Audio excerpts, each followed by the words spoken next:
much for joining me for Daily Spark with Dr. Angela. I am your host, Dr. Angela Chester. You know what I want to do on the show. I want to enlighten, inspire, and empower you to become your best self. Scripture reminds us that the tongue is a small thing that makes grand speeches, but a tiny spark can set a great forest on fire. And today we want to get you fired up as we do each and every day. Our topic today is the Christian perspective of child protective services. I know no one ever talks about CPS from the Christian perspective. Well, today we are going to do just that. My guest today is Clystia Skinner, and she has written the book Cleansing Breaths. I love that title because we all need to take some cleansing breaths. Now, she has accomplished so much, but the two things that I find to be really helpful is that not only does she have her BS in education, and she's taught elementary school for 7 years, but she also has her master's in social work. She received that while in San Marcos, Texas, and working with the Texas Department of Protective and Regulatory Services. Now, I love that. So this isn't someone who's just kind of talking about it, but she's going to be able to give us a bird's eye view. And I know that you can truly appreciate that. So you know what I'm about to say. Go on, get comfy, get cozy, get your coffee, get your tea, because we are about to get started. Good morning, Clystia. Thank you so much for being on the show today. I am excited about doing this interview. I've never participated in an interview before. Well, welcome. We are happy to have you on the show, and especially to talk about such a topic. Many times when we talk about child protective services or we talk about foster care, we're talking about it almost from a very clinical, from a very administrative point of view, and it's just the facts, like, you know, what happens to your kid when the sheriff comes, or what happens when you turn 18. So I think that this is going to be a little bit more than that, and I'm so excited to be able to share that with our listening audience. But before we get into the nitty-gritty of all that, I have to ask you about the two facts we know about you, and that is that you taught elementary school. So I have to ask you, what made you decide to be an elementary school teacher? Well, I actually trained in secondary education, and I majored in physical education and English. However, I taught elementary school, kinder through 7th grade, at a local Catholic church, a Catholic parish, and I taught in Arkansas for the 7 years. Gotcha. Oh, I just love it. Now, I'm a very big advocate for teachers being as awesome as they can be, because they are definitely educating and grooming and molding the next generation. So thank you so much for being a teacher. Now, social work. Did you know that was something that you wanted to get into early in your life, or did you find that your path took you in that direction? My path took me in the direction. I was definitely, and had told people, I am not a social worker. I am a teacher. So I was blatant the other way. I was a teacher, not a social worker. So it was God. And isn't it wonderful how He places us exactly where we need to be, and we find that there was a talent that we didn't know that we were even able to tap into, and it really does not only change our lives but the lives of those around us. Now, if I understand correctly, you retired as a social worker? That's correct. I retired after 23 years of working in the field. I worked in both the state of Arkansas and the state of Texas. Now, did you find that there was a difference in your location, or were you able to take what you had learned in one state and roll it over to the next state? I definitely learned in both states. I was trained in Arkansas by an agency there called SCAN, Suspected Abuse and Neglect, and they had an excellent training position. And when I came from that training, I took that to Texas with me, and Texas had a formal training for their government workers in child abuse and neglect.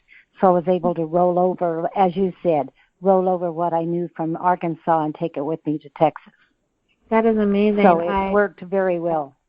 I have an aunt who retired as well, worked being a social worker, and she just, you could tell that that's what she was supposed to do. She's just a great helper and advocate for children. So just being in that field, you could definitely tell that the people that are there really and truly do have a heart for the children. So thanks for doing that as well. So let me ask you. Oh, no problem. Let me ask you a little bit about your book. What led you to write the book about Children Protective Services? I'm sorry, well, I had always had a goal to write a book, and I got that goal when I was taking a class in advanced grammar and effective writing for my minor in English, because I'm qualified to teach both English and physical education. So I got the desire to write a book. And when I was typing and writing, I often had to write reports because we report on every child or write a report on every child throughout our case file and the jobs that I did. So writing became a joy for me. I was comfortable writing. Yeah. And I decided I wanted to write a book. But I'd never had an opportunity to write a book. So I waited until I was retired, and then I began to write. It is really wonderful that when from the stories that I hear is that so many times in the past we used to think that a person retired and they just kind of went home and did nothing but watch, soap operas and novellas all day. But it's like, no, there are so many people that retirement is a totally different door that they're able to walk through, and they discover a new them or a new aspect of themselves or something that they've always wanted to do. And now they're able to do it because they're in a new phase of their life. I love that. Now, did you find that there were any challenges when you were writing about your memories? Oh, the strength of the memories and the strength of the emotions that came with the memories. Yeah. When I retired, after I retired, I would find myself busying myself during the day, and if I became anxious, I would go and play my piano to relax. And so when I'd wake up at night and be anxious, I couldn't play my piano. So I went to the computer and I began to just type. And as I would type letters to people, one night I woke up and I found myself with a happy memory from Child Protected. And I thought, I could write that down. So I went over and I just tried to tell the story of that memory. And it worked. And from then, whenever I'd wake up late at night or I'd wake up and want to type, the memories came. And we just began to fill the pages. So it was interesting for me to write the memories, but then I was finding that I would get the emotions. And I had to learn to write those memories using and giving those memories a voice and to convey, and I wanted to convince. So I learned the power of words in the written context and to put something that personally happened in a way that people would want to read about. Yeah. Now I can hear that there were some tough clients or some tough cases that you had to deal with from time to time. For that person who's a new social worker who is saying, hey, I think I'm working on a tough case. When you're in the moment, how do you, for lack of a better way to ask it, how do you keep from crying or from your heart breaking for those cases that are really just tough and emotional? Well, I think there are many times that I did cry, but I think the tears were after the fact or during the situation. When you're dealing with a situation with a child, you have to be first and foremost to make that child comfortable to talk with you and to share with you what's happening in their life. But I think with the adults and the parents, we have to be understanding, non-judgmental, but also effective in communicating what has to happen. So the tears usually come later. Now, there were some times when we had happy tears with families, and there were some times when I had some tears in my eyes talking with a child, but the emotion was not the part that had to be there. It had to be, we have an issue, how are we going to fix it? And that's what we worked on. That's what we worked on. And I can understand having to have that control of the situation and making sure that you did create that environment, how important that is, especially for, like when you said, when you're dealing with children. That is such a powerful answer. Now, were there any frustrations when you were writing, and did you ever find that you had like writer's block, or that there was only a portion of the story that you wanted to share or that you could share, and you didn't know how to keep going? Were there any frustrations any time during your writing? Well, it was a long time after the memories that I was writing the memories, so I was I would often worry that my memories were not accurate. I would say, okay, did this really happen? And do you remember what was said? Do you remember how you worded it? And so to put those memories down in a way that was accurate was difficult for me. But one frustration that I found when I told people that I worked with Child Protective Services was their response that I couldn't do your job. Or they would launch into a story about how child protective workers were, when they were involved, they didn't help their family, that they hurt their family. And so I found myself, when someone asked me what I did outside of when I was doing the job, I would say I work for the state. So they would not know that I was a child protective worker, because people treated me differently when they found out I was a child protective worker for a while. So I was careful about that. No, I can definitely understand that. I have a few male members of my family that are police officers or sheriff, and it's really funny. When people don't see them in uniform, they're the best guys ever. But when they see them in uniform, people kind of freeze up sometimes, and they don't know how to act. Not that they've done something wrong, but just like, oh no, can I still be the same person around you, because I don't want to offend you, or I don't want to get in trouble or anything. And it really is true. People do change, once they know what they do. As a therapist, I've gotten people who say, "Oh my goodness, well, are you shrinking me right now?" And it's like, oh, heavens no. Absolutely.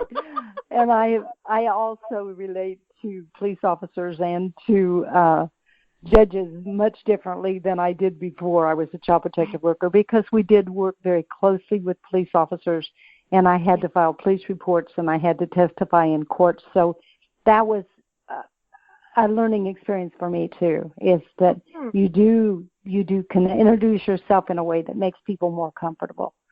Right. It really is funny, but yet we need each one of our occupations to be able to function and have the society that we have. It really is interesting. Now, it is time for us to go to break, but before we do that, Clystia, I want to make sure, if you could please, can you remind everyone, what is the title of your book, where can you get a copy, and how do we follow you online? The book is entitled Cleansing Breaths by Clystia M. Skinner, Memories of a Child Protective Worker. You can find them on Amazon, Barnes & Noble, and under Facebook, Books by Clystia Skinner. Alrighty, listeners, now you know where you can get a copy of the book. We'll be back right after this.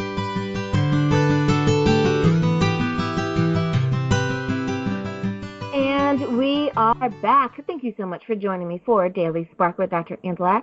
I am Dr. Angela Chester. My guest today is Clystia Skinner, and she is the author of Cleansing Breaths. I love the title of that book. We are talking about child protective services from a Christian perspective today. I know, a different twist, but that's what we want to do.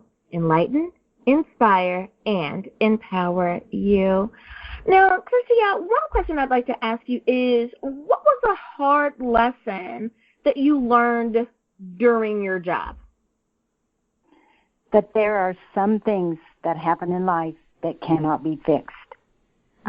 When after a child has been abused, they can be fixed, but they can't say, I wish it had never happened. It happened, and it had to be dealt with. Sometimes we couldn't fix it, but we could make it much better.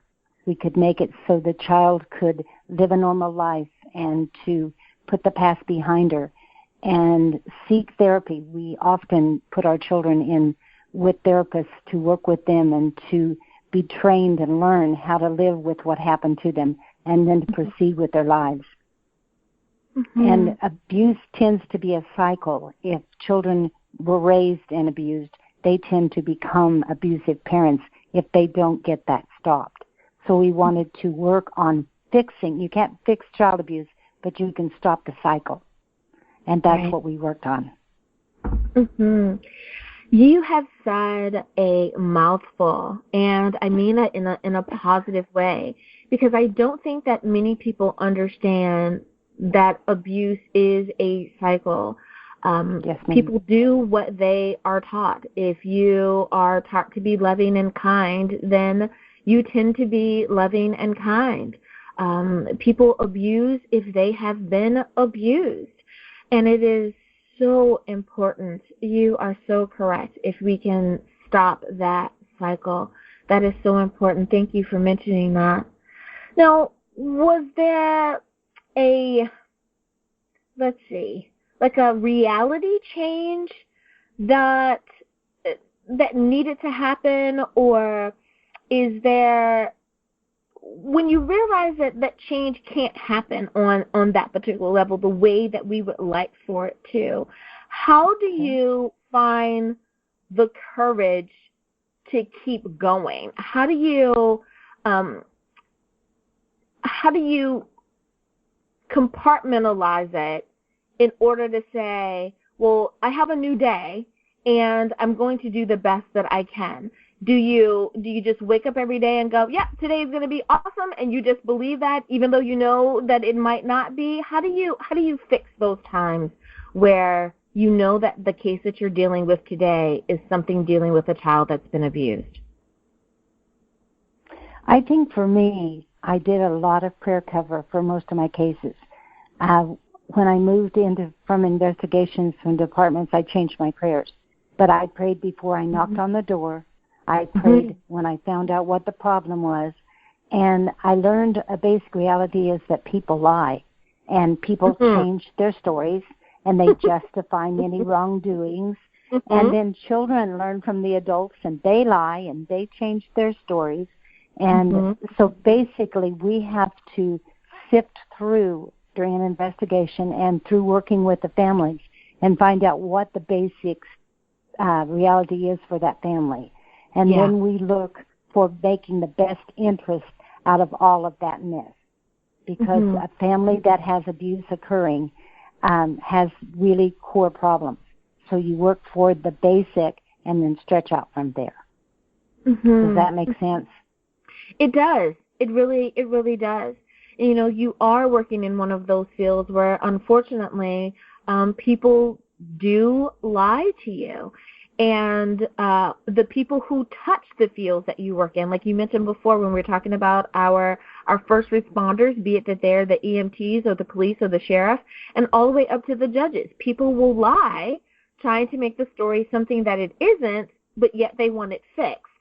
So Mm-hmm. it ends up being a very interesting dynamic that you have to really not only listen, but you do have to observe and learn the difference between the lie and the truth. Because what pops into my head is the person that is being abused, whose abuser is standing in the room with him or her. Exactly. And they want to tell you with every breath in their body, but they know that if they say anything, that they're going to be abused when you leave. And my heart Yes. just breaks for that person. So I can imagine that just really puts you in such a place where you really do have to depend on your training, but just Holy Spirit moving and just giving you that prompting to know what to do in that situation. That's awesome. Now, speaking of allowing Holy Spirit to come in and relying on your faith, did you find that it was hard to be a Christian and a social worker, that it was hard to rely on faith or have the faith that you have when you were seeing such things happen? For me, it made it easier. And I don't think that I could have done the job had I not been a Christian. Many times child protective workers are viewed as jaded and as opinionated and burned out and frustrated and irritated. I think as a Christian, I was able to turn those feelings over to the Lord and then work on being objective, being non-judgmental yet firm. So there's a compromise, and being a Christian adds all of the fruit of the Spirit that we have available to us if we will avail ourselves of that. Yes. I also had to be very aware of not proselytizing. I was not hired to be a disciple of Jesus.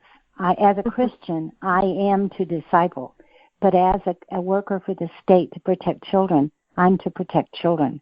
So I had to realize I couldn't proselytize, but I could pray, and I could work that way. And that helped. It made it a whole lot easier for me to be firm yet fair and non-judgmental. I love it. Firm yet fair and non-judgmental. Wow, those are things that I think that our society really needs to work on, is the being firm but fair. So many times people are firm, but they are not fair because they're going through something and they kind of take it out on the person that is before them at that time, or not being judgmental. So many times people forget that they too used to be that age, or they had their version of a something, and just when I used to work with families, that was sometimes one of the hardest things for parents to deal with their teens. And it's like, but we wore our mini skirts or our red lipstick or our go-go boots. Yes. Those things that our mothers or grandmothers said, don't do that. We were trying to do something a little sooner to keep up with the world when we knew that we shouldn't do that. So, that is so important to not be judgmental in that moment. And I think that creates a safe zone for people. They understand that in their vulnerability that you're not trying to take advantage of them, but instead that they can see that you really are trying to help. Correct. Yeah. Now, is there, when we're talking about relationships and dynamics and what we should and shouldn't do, is there a difference in what we would, in parenting, when it comes to being a bad parent versus being an abusive parent? Do people use those two terms Okay, so there is a difference. Tell me the difference. Definitely a difference between being a bad parent and being an abusive parent. It's a big, huge difference. All of us who have parented know that there are times when we've made bad mistakes and haven't done a good job of handling a certain situation with our children. And we all wish we could do do-overs. And so there's a big difference between being a bad parent and an abusive parent. It is also not against the law to be a bad parent. Right. I found there were times that I wished it were against the law to be a bad parent. Mm-hmm. And I have a little excerpt here about a story of a bad parent. And would you let me read that? Yes, please. Uh-huh. It's a small one. This is called A Case of Bad Parenting. Early in my investigating years, I went out on a priority 2 report on a family with a single mom with 2 grade school children. There were also 3 teens and a young child living with her. The report was that the younger children had been begging for food from the neighbors and people in cars passing by their home. Yeah. I went to the school and spoke with the 2 children ages 6 and 8. A conversation of what they said was, "We are always hungry at home, and there's nothing to eat in our house." Mm-hmm. Early in my conversation with the 2 kids, they asked, "Can we ride with you to your house and get hamburgers and fries on the way home?" And I explained that they needed to stay at school, and I would go directly and talk with their parents. Mm-hmm. It was just afternoon when I knocked on the door, and I knocked on a screen door and heard someone yell, "Whoever you are, I don't want any." I raised my voice and I said, "I need to talk with you and about some concerns involving your children." In response, I heard an, "Oh, come on in, I'm in the bedroom." I slowly opened the door and followed a short hallway looking into several rooms to the end of the hall. A heavy-set woman was laying on a disheveled bed wearing a well-worn flannel nightgown. When I stepped into the room, she said, "Sit down and get it over with." I began with my spiel, and she laughed and said, "Woman, just tell me what the complaint is this time and then get out of my house." I smugly thought, she's not taking this seriously, so I changed my demeanor to be more professional, and in my most firm voice I said, "Miss Jones, you are obviously not taking the situation seriously. If I have to, I can go and get enforcement involved to secure a court order for your cooperation." When I told her that, she continued laughing while saying, "I've had so many of you people in my home messing in my business that I'm just plain tired of it. I have raised some of my ungrateful children to ripe old ages, and I will continue to raise the others long after you quit your job. No judge is going to give you an order, and no court is going to take my children." It was not my most professional interaction, I said. "You need to realize how important this is." And the mother then rapidly sat up in her bed and said, "You either tell me why you are here or you get out of my house. I need to interject here." She looked to be much more formidable than sitting up than lying down. I quickly told her, "The concerns are your children are saying there's no food in the house." Without missing a beat, she said, "Go out to the right down the hall, take a left in the door, and go in and look in my cupboards and my refrigerator." I went quickly and looked. I found lots of rice, pasta, potatoes, and bread in the cupboards. I found milk and eggs. There was food. The kitchen was reasonably clean. She yelled, "Are you done yet?" I went towards the bedroom and answered, "Yes." She said, "Then get out." I quickly changed my demeanor and poked my head in the door and said, "May I come in and listen to you?" She sighed and motioned for me to come in. Then I humbly said, "Thank you." And she said, "Give me about 2 minutes." She said, "Go out and wait in the living room." She got up and she got dressed and came out to talk with me. I skipped a part there. What I could say is the children did ask me to take them home and get food on the way. She has said, "I admit being lazy sometimes, and I'm not a good learner. I failed in all of my school subjects. I hated school and school teachers in general." She then told me emphatically, "When I need my kids to mind me, they do." I said, "I'm going to get bold here and say you must need to get them to mind you better concerning their lying to us. I can see that you are tired of child protective involvement. She did not respond to the suggestion.